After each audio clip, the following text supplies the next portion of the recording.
پہلے تو میں نے مسلمانوں کے اخلاق سنے تھے، اب تو میں نے دیکھ بھی لیے، پر یہ بتا جب 12,000 آیا تھا جان کیوں نہیں چھڑائی؟ تو حضرت چارہ کاٹتے کاٹتے رو پڑے، فرمانے لگے تو نہیں نہ جانتا یہ بیٹیاں سانجی ہوتی ہیں، پتہ نہیں نا؟ میرے رسول پاک نے تو حاتم تائی کی بیٹی کے سر پہ کپڑا رکھ کے کہا تھا بیٹیاں برابر ہوتی ہیں، تو یہ نہیں پتا جب اس کی 6 بیٹیوں کی شادی ہوئی ہے میرے اندر روحانیت کتنی بڑی ہے۔ فرمایا پھر 12,000 آیا ہے تو 2-4 بچیاں پھر گئی ہیں،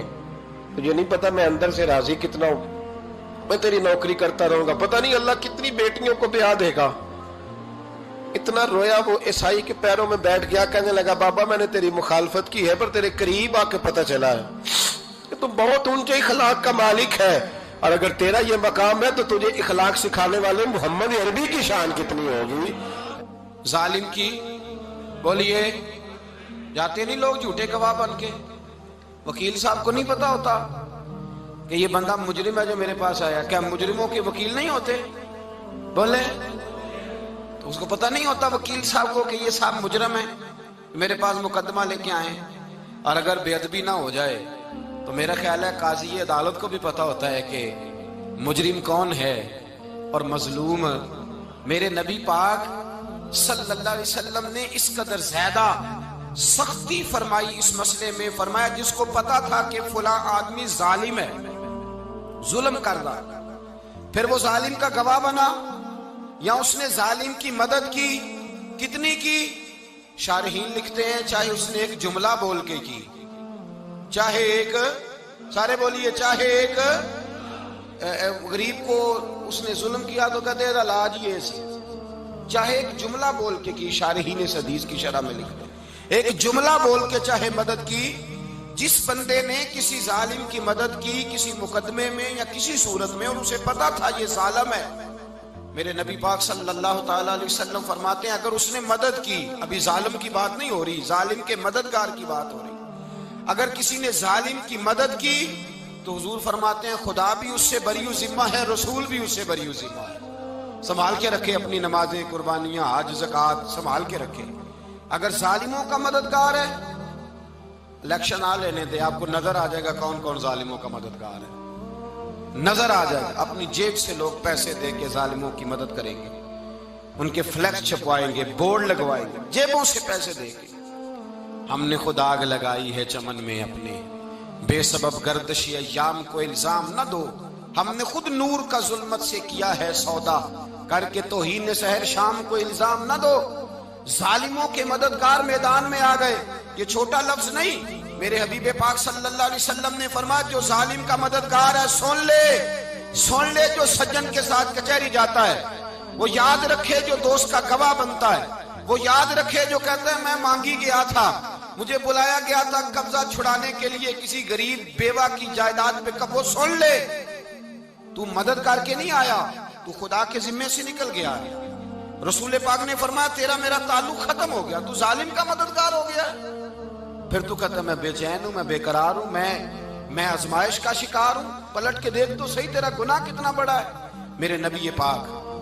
صلی اللہ علیہ وسلم کا ایک اور فرمان سن لیں، ابن ماجہ ابو داؤد میں موجود ہے، اس حدیث کو آپ نے یاد کر لینا ہے، کر لیں گے انشاءاللہ، سارے کہیے انشاءاللہ، کر لیں گے یاد۔ حضور صلی اللہ علیہ وسلم نے فرمایا اگر تو ظالم کی مدد کرے گا نا، یہ لفظ دل کی تختی پہ لکھ لینا، یہ مکافات عمل ہے، مکافات عمل دنیا، ادھر کرو گے تو ادھر بھرو گے۔ فرمایا اگر تو کسی ظالم کی مدد کرے گا، سن لے حضور کا فرمان ہے،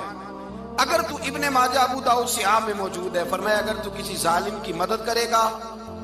تو رب تعالیٰ مرنے سے پہلے تیرے اوپر بھی ظالم کو مسلط کر دے گا، تیرے اوپر بھی ایک دفعہ ظلم ضرور ہوگا اگر تو ظالم کی، وہ کسی صورت میں بھی ہو سکتا ہے، کسی صورت میں بھی تیرا بیٹا ہی اٹھ کے ظلم کر دے گا، تو الجھ جائے گا، کسی نہ کسی جگہ تیرے لیے تباہی کا سامان ہوگا، تیرے اوپر ظلم ہوگا، اس لیے کہ تو ظالموں کا مددگار ہے۔ چاہیے یہ تھا کہ تو مظلوم کی مدد کرتا، انسانی ایمانی یقین کا فریضہ سر انجام دیتا، تو ظالموں کا مددگار ہو گیا۔ ٹٹول کے دیکھ لیں، رزلٹ نکال کے دیکھ لیں، ہمارے زمانے میں ظالموں کے مددگار زیادہ ہیں، اتنی لمبی زبانیں نکال کے ظالموں کی مدد کرتے ہیں، بڑے بڑے کالم نویس اللہ نے انہیں قدرت دی لکھنے کی، تو اپنا قلم ظالموں کی مدد میں خرچ کرتے ہیں۔ وہ لوگ جن کو اللہ تبارک و تعالیٰ نے قدرت دی، ہمت دی، طاقت دی، کچھ لوگ ان کے حلقہ احباب میں، وہ اپنے لوگوں کو استعمال کر کے ظالموں کی مدد کرتے ہیں، ظالموں کی مدد کرتے ہیں۔ میرے نبی کریم سید عالم نور مجسم صلی اللہ علیہ وسلم نے فرمایا، اگر تو نے ظالم کی مدد کی تو جب تک تو توبہ نہیں کرے گا رب تجھ سے ناراض ہی رہے گا۔ اللہ تجھ سے، او بھائی جس سے رب بھی ناراض ہو گیا، نہ کھانا نہ پینا نہ سونا نہ جاگنا نہ نیند، پھر تیری ہر چیز تیرے لیے آزمائش ہو جائے گی، پھر تیرا سایہ بھی تیرے لیے خوف کا سامان بنے گا، پھر زندگی جیتی جاگتی لاش بن جائے گی، تو اپنے کندھوں پر اپنی میت اٹھائے پھرے گا جب تو ظالم کا مددگار ہوگا۔ اور نبی پاک صلی اللہ علیہ وسلم نے فرمایا ظالموں کا مددگار بھی ظالم ہوتا ہے، ظالموں کا مددگار بھی، سارے بولے ظالموں کا مددگار بھی نہیں، کو نہیں، آپ سارے نہیں بولے، ایک دفعہ بولے ظالموں کا مددگار بھی، پکی بات ہے، ظالموں کا مددگار بھی۔ اللہ اکبر، جس کا یارانہ ہو، جس کا دوستانہ ہو، جو کہے میں نے نا اس کو اوکھے ویلے کے لیے ظالم کو یاد رکھا ہوا ہے۔ کبھی مشکل میں رکھے نہیں ہوئے لوگوں نے ظالم دوست، کہتے میں نے رکھے ہوئے ہیں، بلکہ ہمارے دیہات میں تو کہتے ہیں میں نے بازو بنائے ہوئے ہیں۔ کس کو بازو بنا لیا؟ ظالم بھی کبھی بازو ہوتا ہے، جو ظلم کی تلوار لیے میدان میں کھڑا ہے۔ قارون، حامان، فرعون، نمرود کا حال نہیں لوگوں نے دیکھا؟ اپنے زمانے میں آپ نے کتنے لوگ نہیں دیکھے جن کے سائے سے، آواز سے لوگ کانپتے تھے؟ پھر پولیس کی گاڑیوں میں وہ اس طرح مردہ پڑے کہ دنیا نے تماشا دیکھا ان کا۔ یہ رنگ ہم نے دیکھے نہیں اپنے آنکھوں سے۔ فرمایا ظالم کا مددگار بھی، جو کار میں بٹھا کے لے کے گیا وہ بھی ظالم، جس نے چائے پلائی وہ بھی، جس شخص نے کھانا کھلایا وہ بھی، جو کچہری تک ساتھ گیا وہ بھی، جس نے فلیکس کے نیچے، بڑے شرابی کے نیچے چھوٹی اپنی فوٹو لگائی وہ بھی، جو ووٹ کی پرچی ڈالنے گیا وہ بھی۔ کہہ دینا باہر نکل کے کہ حضرت صاحب نے سیاسی تقریر کی ہے، کہہ دینا، پر بات تو سچی ہے نا۔ خو کرے ہم تو سے تھوڑا سا گلا بھی سن لے، خو کرے ہم تو سے تھوڑا سا بھی گلا۔ امام مالک کے پاس ایک بندہ آیا، اس نے کہا حضور میں درزی ہوں، ایک ظالم بادشاہ مجھ سے کپڑے سلواتا ہے، میں تو ظالموں کا مددگار نہیں نا۔ ایک ظالم بادشاہ مجھ سے، حضور میں تو مددگار نہیں نا ظالموں کا۔ جو فرمایا ظالموں کا مددگار بھی ظالم ہوتا ہے، تو کپڑے لے کے آتا ہے میں سی کے دے دیتا ہوں، ذمہ داری نہیں۔ یہ ایک آدمی دکاندار ہے، اس سے کوئی بندہ چیز خریدنے آئے گا تو تھوڑی کہے گا میں نے نہیں دینی، تو دے گا۔ کوئی بندہ اگر کسی شخص سے کوئی کام کہتا ہے جو اس کی فیلڈ ہے، اس کا شعبہ ہے، اس کا معاش کا وہ سلسلہ ہے، کہتے ہیں یا رسول اللہ صلی اللہ علیہ وسلم ظالموں کا مددگار بھی ظالم، حضور نے فرما دیا۔ تو امام مالک سے بندے نے مسئلہ پوچھا، دل کی تختی پہ لکھنے والی باتیں ہیں، کہا حضور میں درزی ہوں، ظالم کپڑے سلواتے ہیں، میں تو مددگار نہیں نا۔ امام صاحب کہنے لگے نہیں، مددگار تو وہ ہوگا جو تجھے سوئی دھاگا فراہم کرے گا، تو پورے کپڑے سی کے دیتا ہے، تو خود بہت بڑا ظالم ہے، تو پورے سوٹ سی کے دیتا ہے، تو بہت بڑا ظالم خود ہے۔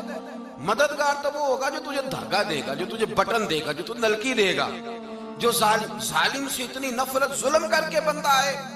یہاں تو ہمارے زمانے میں ہیرو بن جاتے ہیں لوگ، ظالم ہیرو ہے، لوگ اس سے ڈرتے پھرتے ہیں، گھومتے پھرتے ہیں، اور بہت سارے کم مزاج لوگ اس کے پیچھے ہاتھ باندھ کے پھرتے ہیں۔ ظالموں کی مدد کرنا، ظالموں کے ساتھ رہنا، یہ ظلم ہے، ظلم، یہ زیادتی ہے۔ میرے نبی پاک صلی اللہ تعالی علیہ وآلہ وسلم نے ارشاد فرمایا، یاد رکھو رب فرماتا ہے میں مظلوم کی مدد ضرور کروں گا، چاہے جلدی کروں چاہے دیر سے کروں، میں مظلوم کی مدد۔ اور حضور صلی اللہ علیہ وسلم نے فرمایا ہے، حضرت معاذ بن جبل کہتے ہیں حضور نے مجھے یمن کا گورنر بنایا، جب میں جانے لگا نا تو حضور نے بڑی نصیحتیں کی، بخاری میں موجود ہے، فرماتے ہیں جب میں پلٹنے لگا تو میرے رسول نے فرمایا معاذ ایک منٹ ٹھہر جا، ایک بات میری یاد رکھنا، اس کو نہ بھولنا۔ کہا حضور کیا؟ فرمایا دیکھنا کسی پہ ظلم نہ کر بیٹھنا، کہیں تجھ سے زیادتی نہ ہو جائے۔ محبوبہ پھر حضور نے فرمایا سن میرے معاذ، میں تجھے گورنر بنا رہا ہوں، زیادتی نہ کر بیٹھنا۔ یا رسول اللہ صلی اللہ علیہ وسلم کیا ہوتا ہے؟ تو میرے کریم نے فرمایا جب مظلوم دعا کے لیے ہاتھ اٹھاتا ہے تو عرش کا مالک کہتا ہے فرشتوں پیچھے ہٹ جاؤ، عرش کا مالک کہتا ہے فرشتوں پیچھے ہٹ جاؤ۔